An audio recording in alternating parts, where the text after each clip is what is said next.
सोचिए जरा, जिस पीढ़ी को हम अक्सर मोबाइल में खोई हुई रील्स की दुनिया में जीने वाली कह देते हैं, वही जेन ज़ी आज देश की राजनीति को ध्यान से देख रही है, सवाल पूछ रही है और सिर्फ सवाल नहीं, अब जवाब देने की तैयारी भी कर रही है।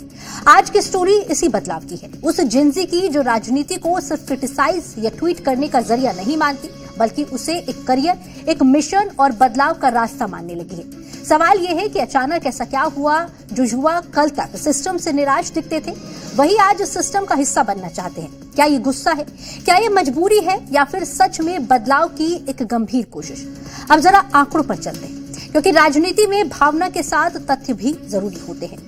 विश्व आर्थिक मंच यानी WEF की नई रिपोर्ट कहती है कि दुनिया के 48.2% युवा मानते हैं कि बढ़ती आर्थिक असमानता उनके भविष्य के लिए सबसे बड़ा खतरा है। ये सर्वे 144 देशों के 4,600 युवाओं पर किया गया, जिनकी उम्र 18 से 30 साल के बीच है। सोचिए, हर दूसरा युवा डर में जी रहा है।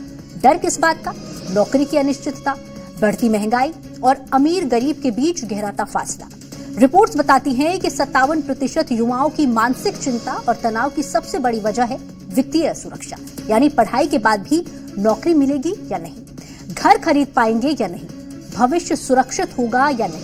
ये सवाल जेन ज़ी को अंदर से मथ रहे। ऐसे में राजनीति से दूरी बल्कि राजनीति में दखल की सोच पैदा हो रही है। अब यहाँ एक दिलचस्प मोड़ भी आता है।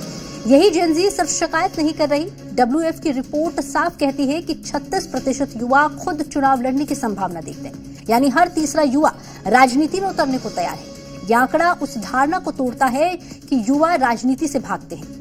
असल में युवा राजनीति से नहीं, खराब राजनीति से परेशान है। उन्हें लगता है कि अगर बदलाव चाहिए तो बाहर खड़े होकर ताली या गाली देने से काम नहीं चलेगा, अंदर जाना पड़ेगा। और यही वजह है कि 60% युवाओं ने माना कि असली बदलाव राजनीतिक और सामुदायिक नेतृत्व से ही आ सकता है।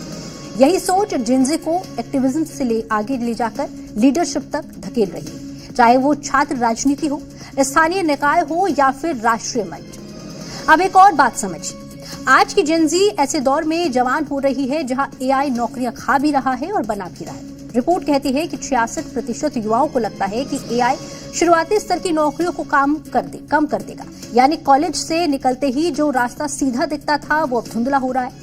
जलवायु परिवर्तन भी बड़ा डर है। 56% युवा इसे दुनिया के लिए सबसे बड़ा खतरा मानते। ऐसे में राजनीति जेन ज़ी को एक ऐसा प्लेटफॉर्म देती है जहां नीति बनाकर इन खतरों से लड़ा जाता है।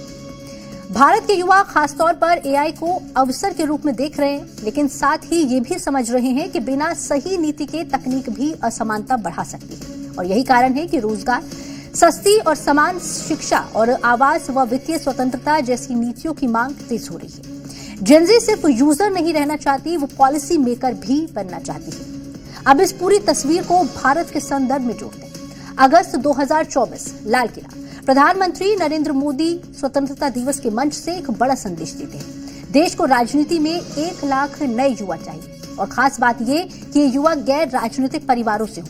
PM मोदी साफ कहते हैं कि परिवारवाद और जातिवाद लोकतंत्र को कमजोर कर रहे हैं, और इससे लड़ने के लिए फ्रेश जो युवा है, जो आज की जनरेशन, उनकी जरूरत है। वो कहते हैं कि ग्राम पंचायत से लेकर लोकसभा तक कहीं से भी शुरुआत कीजिए। किसी एक पार्टी में बंधे रहने की कोई जरूरत नहीं है। जो दल पसंद आए उसे ज्वाइन कीजिए। यह अपील सिर्फ भाषण नहीं थी, ये सीधे जेन ज़ी को दिया गया न्योता था। एक तरह से सिस्टम ने पहली बार खुले मंच से कहा, आओ हमें बदलो। अब सवाल यह है कि क्या ये सिर्फ एक ट्रेंड है या एक स्थायी बदलाव? सच ये है कि जेन ज़ी के सामने चुनौतियां बड़ी हैं, पैसा, नौकरी, पर्यावरण, तकनीक। और जब समस्याएं बड़ी होती हैं तो समाधान भी बड़े मंच पर ढूंढे जाते हैं।